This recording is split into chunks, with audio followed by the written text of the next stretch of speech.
This is the book of Psalm, chapter 104, verse 3. Who layeth the beams of his chambers in the waters, who maketh the clouds his chariot, who walketh upon the wings of the wind.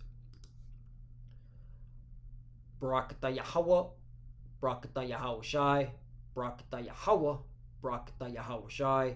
Yahweh is the name who the world ignorantly calls God, and Yahweh Shai is his son who the world ignorantly calls Jesus Christ. First and foremost, I want to give all praises and all glory to Yahweh, Ba'ashem, Yahweh Shai, Ba'ashem, Rakak Radash. Double honors to the apostles of Great Millstone who grew well and taught us this truth. They are the true teachers for the nation of Israel on earth today.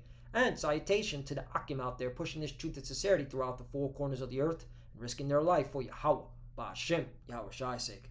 I'm Brother Samak from the GMS Miami Camp. And yes, the reason why I brought out the book of Psalm, chapter 104, verse 3, is I came across this article today where two Boeing 747 pilots were intercepted by several chariots, okay? And they actually recorded it, okay? You can see the image clip right here, and of course if you want to press play, and you can actually watch these pilots recording the chariots near them.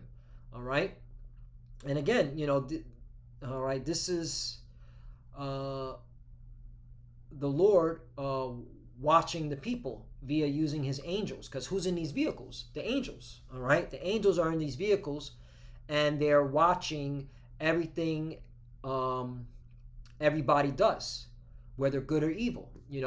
Proverbs chapter 15 verse 3, the eyes of the Lord are in every place, beholding the evil and the good. Right, okay, and the angels watch, okay, and they report, okay, they report to the Lord, okay, and this is how the Lord's getting ready to judge this earth, because there's been more chariot sightings than ever before.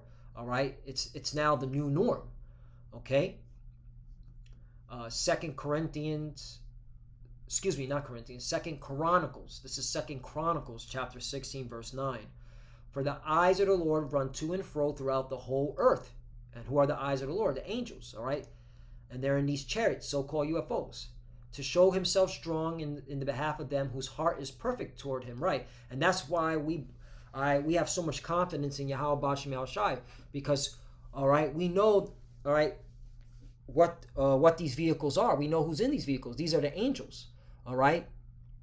And Yahweh Shai, the angels, all right, they're there to protect, all right, the Lord's people, starting with the elect, because the elect are the only one, okay, believing, worshiping, doing everything they can to please the Lord, all right? That's why it says whose heart, meaning the mind, is perfect toward him, right?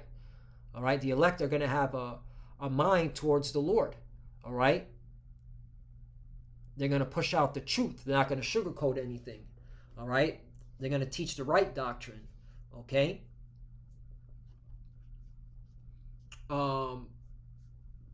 Continuing on, herein thou hast done foolishly, therefore from henceforth thou shalt have wars, right? And that's another thing, the angels are also being used, all right, to stir up these nations to go to war, all right? That's how World War III is going to happen. There's no stopping it.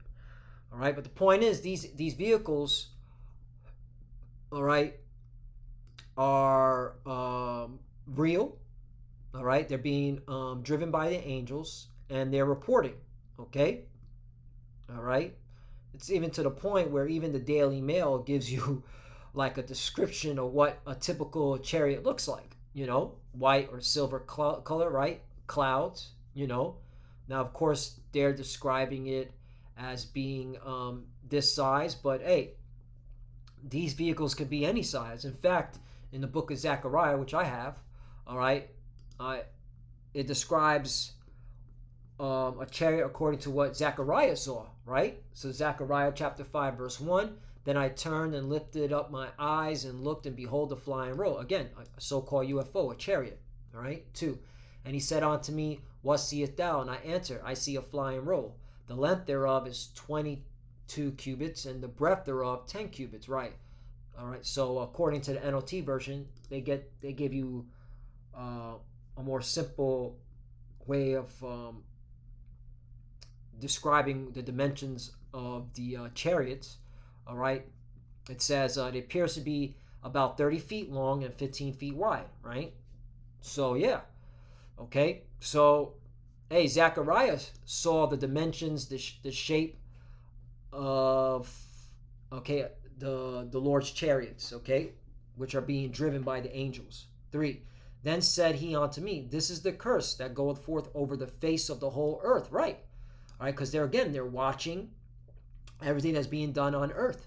All right, all the wickedness, all the evil, all the corruption, all the injustice, and that's why they're getting ready to judge. All right, all they're waiting for is the commandment of Yahushai, who the world inly calls Jesus, and Yahushai is waiting for the commandment from his heavenly Father, who the world inly calls God. His name is Yahweh. Right. For everyone that stealeth shall be cut off, as on this side according to it. Right. Who's the biggest thief walking on the earth? The so-called white man. All right. Esau, Edom. All right.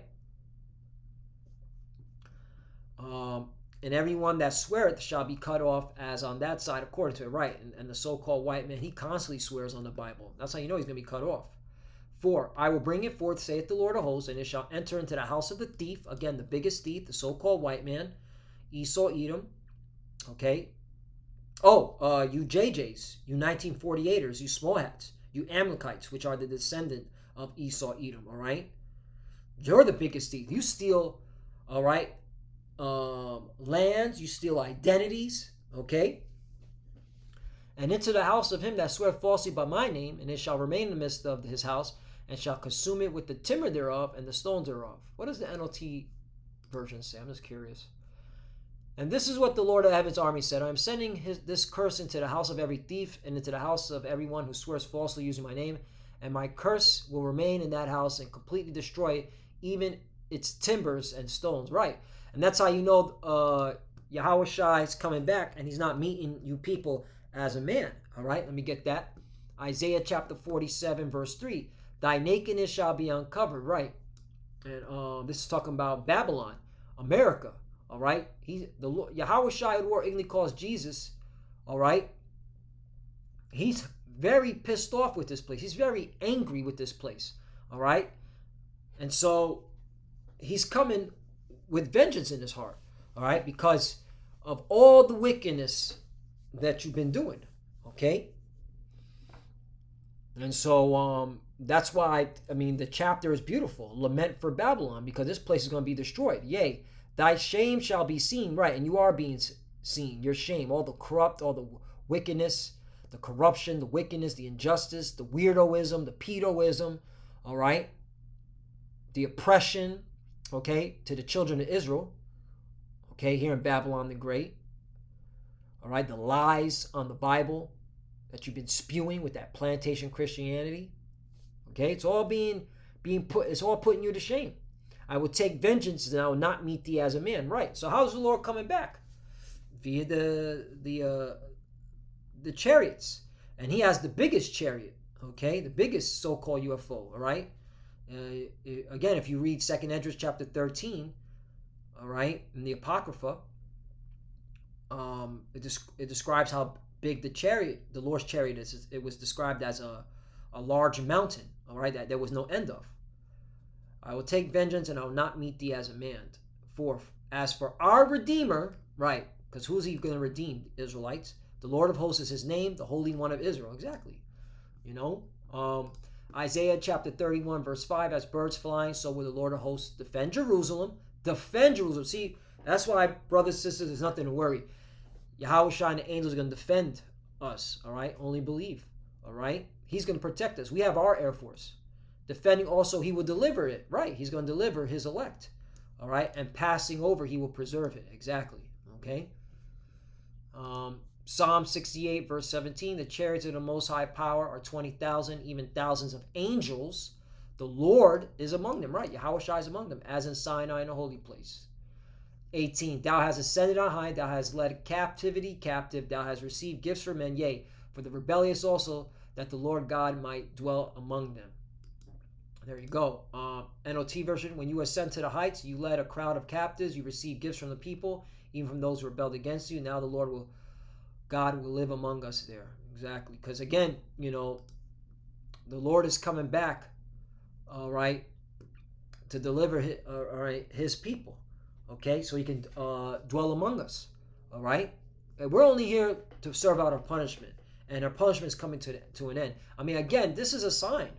All these chariot signs prove that our punishment is coming to an end. We are the final generation, all right. We're just waiting on particular prophecies to come to pass, like the MOTB, the RFID chip, and that's it, man. The destruction, and simultaneously, when the destruction comes, salvation comes. Jude, powerful book, all right. And this is a brother to Yahushua, who the Lord only calls Jesus. Jude is a brother, all right. Jude, only one chapter, but verse 14.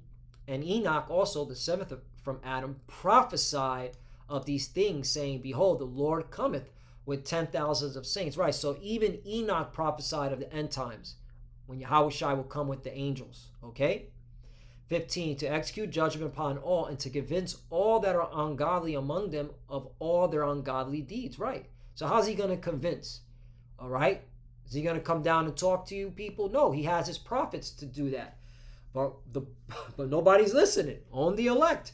So how's he going to convince? By destroying, with fire, all right, with the coming with the angels, all right, to recompense, all right, which they have ungodly committed, and all their hard speeches with ungodly sinners have spoken against him. 16, these are murmurers, complainers, walking after their own lusts, you see, and their mouth speaketh great swelling words, and having men's purses in admiration because of advantage. Right. NLT version says, these people are grumblers and complainers, living only to satisfy their desires. They brag loudly about themselves, and they flatter others to get what they want. Right. And you see that a lot among those that know that they're Israelites. All right. The Lord sees all that. All right. The Lord sees the hypocrisy among our people. Okay. And that's why judgment is coming. Judgment shall begin at the house of the Most High. Right. What is that? 1 Peter 4:17. Right. For the time has come that judgment must begin at the house of the Most High Power Yahweh. And if it first begin at us, what shall the end be of them that obey not the gospel of the Most High? Right. Okay. So this is for the wicked Israelites. All right. That ain't right. And you clearly see it in 2024. All right. You clearly see it. All right. The bulk of those that know the Israelites are not right. They're teaching, bugged out doctrines. They're being disrespectful. All right. They are have what's it called? A lustful spirit on them. They're coveting. All right. Other brothers' things, and there's a lot of wickedness that's going on among those that know that they're Israelites, and the Lord sees it. That's why a lot of you Jakes that know the Israelites, you're going to die to death. Just because you know you're Israelite doesn't mean you're saved. All right. You should, like my beloved brother Karab always says, you should know your nationality that the Lord gave you. Like that's a must. You should know your nationality. But anyway, I don't want to go off on another tangent, on another topic. All right. But hey, this is Biapa stuff, man. The angels are revealing themselves. We're clearly in the end times. All right, we're the final generation, and the Lord is going to judge. All right, and while He judges and destroys wicked people on this earth, He's also going to deliver and save. All right, because hey, the elect are going to be saved, and when the elect sees this, they know. Hey, salvation is coming. So with that, I want to give all praise and all glory to Yahweh, Ba'ashem Yahushai, Ba'ashem Kodash. Double honors to the apostles of Great Millstone who grew well and taught us this truth. They are the true teachers for the nation of Israel on earth today. And salutation to the Akim out there pushing this truth of sincerity throughout the four corners of the earth, risking their life for Yahweh, Ba'ashem Yahushai's sake. Love you, brothers. Keep the door, keep the faith, keep pushing, keep fighting, keep studying. Pray without ceasing. Pray for each other. Pray for the apostles and elders. We're almost out of here. To the few that are watching, keep studying. When you pray, pray your cup of shalom. You already know shalom.